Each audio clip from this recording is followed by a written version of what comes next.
Bismillahirrahmanirrahim. Assalamualaikum warahmatullahi wabarakatuh. Perkenalkan, nama saya Reni Dianti Rukmini. NIM saya 1814080076. Saya berasal dari jurusan Tadris IPA Fisika B Angkatan 18, Fakultas Tarbiyah dan Keguruan, Universitas Islam Negeri Imam Bonjol Padang. Nah, di video sebelumnya kita sudah membahas tentang biolistrik dan magnet. Nah, untuk video berikutnya yaitu tentang bioakustik dan biooptik. Konsep getaran. Getaran adalah gerak bolak-balik secara periodik atau berkala melalui suatu titik seimbang. Getaran terjadi karena adanya eksitasi baik yang berasal dari dalam maupun dari luar sistem. Akan tetapi, efek getaran yang ditimbulkannya sangat tergantung dari frekuensi eksitasi tersebut dan elemen-elemen dari sistem getaran itu sendiri. Konsep gelombang. Gelombang didefinisikan sebagai energi getaran yang merambat. Selanjutnya yaitu masuk ke bagian-bagian telinga. Nah, di sini terdapat 3 bagian telinga. Yang pertama yaitu telinga luar. Telinga bagian luar ini berfungsi sebagai corong yang berfungsi untuk mengumpulkan gelombang suara dan menyalurkannya hingga ke gendang telinga. Yang kedua yaitu telinga tengah. Telinga tengah, bagian tengah ini berfungsi untuk memindahkan getaran suara dari gendang telinga menuju telinga bagian dalam. Yang ketiga adanya telinga dalam. Telinga bagian dalam ini berfungsi untuk menyalurkan suara ke sistem saraf pusat atau otak dan membantu keseimbangan. Selanjutnya yaitu tentang sistem sonar pada lumba-lumba. Sistem sonar pada lumba-lumba ini berguna untuk mengindra benda-benda di lautan, mencari makan, dan berkomunikasi. Lumba-lumba bernapas melalui lubang yang ada di atas kepalanya. Tepat di bawah lubang ini terdapat kantung-kantung kecil berisi udara. Dengan mengalirkan udara melalui kantung-kantung ini, lumba-lumba menghasilkan bunyi dengan frekuensi yang sangat tinggi. Kantung udara ini berperan sebagai cermin akustik yang memfokuskan bunyi yang dihasilkan gemparan kecil jaringan lemak yang berada tepat di bawah lubang pernapasan. Kemudian, bunyi ini dipancarkan ke arah sekitarnya secara terputus-putus. Gelombang bunyi lumba-lumba secara memantul kembali bila membentur suatu benda. Pantulan gelombang bunyi tersebut ditangkap di bagian rahang bawahnya yang disebut dengan jendela akustik. Dari bagian tersebut, informasi bunyi diteruskan ke telinga bagian tengah dan akhirnya ke otak untuk diterjemahkan. Pantulan bunyi dari sekelilingnya memberi informasi rinci tentang jarak benda-benda dari mereka, ukuran dan pergerakannya. Dengan cara tersebut, lumba-lumba mengetahui lokasi mangsanya. Lumba-lumba juga mampu saling berkirim pesan walaupun terpisahkan oleh jarak lebih dari 220 km. Lumba-lumba berkomunikasi untuk menentukan pasangan dan saling mengingatkan akan adanya bahaya. Inilah sistem sonar sempurna yang dengannya lumba-lumba memindai dasar laut layaknya alat pemindai elektronik. Selanjutnya yaitu tentang sistem sonar pada kelelawar.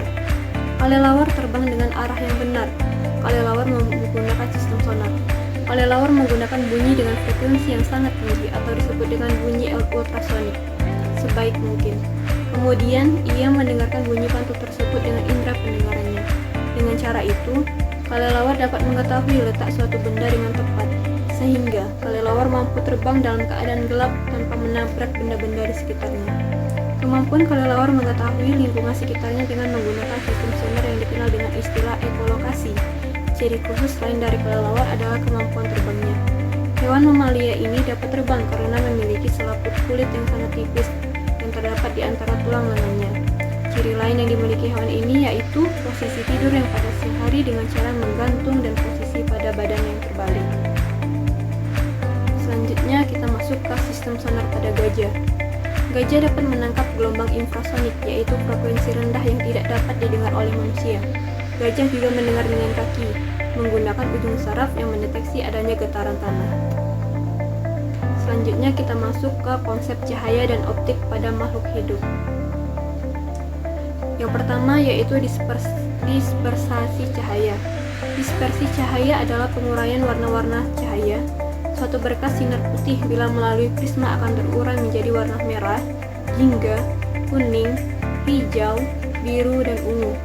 Dispersi cahaya terjadi karena setiap warna cahaya memiliki panjang gelombang yang berbeda, sehingga sudut biasnya berbeda-beda. Nah, selanjutnya kita masuk ke sifat-sifat fisis cahaya. Di sini terdapat 5 sifat fisis cahaya. Yang pertama yaitu interferensi atau perpaduan, yang kedua difraksi atau pelanturan, yang ketiga dispersi atau penguraian, Yang keempat, refleksi atau pembentulan. Dan yang terakhir adanya refraksi atau pembiasan. Selanjutnya yaitu alat-alat optik. Di sini terdapat 7 alat optik yang saya temui. Yang pertama adanya kamera, yang kedua mata, yang ketiga loop, yang keempat mikroskop, yang kelima teleskop, yang keenam teropong, dan yang ketujuh periskop. Dan masih banyak alat-alat optik lain yang bisa teman-teman cari. Selanjutnya lensa. Lensa adalah benda optik yang salah satu atau keduanya merupakan bidang lengkung. Nah, di sini terdapat 2 lensa, yaitu adanya lensa cembung dan lensa cekung. Lensa cembung biasa disebut juga dengan lensa positif atau lensa konvergen atau lensa konveks. Lensa cembung memiliki ciri tebal di bagian tengah. Nah, lensa cembung ini terbagi menjadi 3 lagi. Yang pertama yaitu lensa cembung-cembung, yang kedua lensa cembung datar, dan yang terakhir adanya lensa cembung cekung. Nah, selanjutnya lensa cekung. Lensa cekung juga disebut sebagai lensa negatif atau lensa divergen atau lensa konveks. Lensa cekung ini juga memiliki 3 jenis. Yang pertama yaitu lensa cekung-cekung, yang kedua lensa cekung datar, dan yang terakhir lensa cekung-cembung. Nah, selanjutnya kita akan membahas tentang konsep mata pacat, warna pada bulu merah, dan mimi kiri pada bunglon. Yang pertama yaitu konsep mata faset pada serangga. Mata jenis faset pada serangga. Mata faset adalah mata majemuk yang dimiliki arthropoda seperti mata serangga maupun mata crustacea, di mana mata ini terdiri dari bentuk unit berulang atau disebut dengan ommatidia yang masing-masing memiliki fungsi sebagai visual reseptor yang terpisah. Selanjutnya yaitu konsep warna pada bulu merah. Bulu merah yang berwarna-warni seperti yang ditunjukkan pada gambar merupakan dari bulu mikroskopiknya yang terdiri atas keratin yang menopang sel-sel batang melanin yang berwarna coklat. Yang berwarna coklat 2 dengan pola-pola biasa atau kuku tanda yang terbuat dari keratin dan melanin adalah pigmen gelap yang ada pada pigmen manusia. Selanjutnya yaitu konsep mimi kiri pada bunglon. Mekanisme mimi kiri pada bunglon. Ketika hinggap di batang pohon, kulitnya pun akan berubah sesuai warna batang pohon. Ketika hinggap di daun pun, kulitnya menjadi hijau. Banyak orang yang berpikir bunglon berubah warna untuk berbaur dengan lingkungan mereka. Nah, itulah presentasi dari saya tentang materi yang ketiga ini, tentang bioakustik dan biooptik. Lebih dan kurang saya mohon maaf. Terima kasih. Assalamualaikum warahmatullahi wabarakatuh.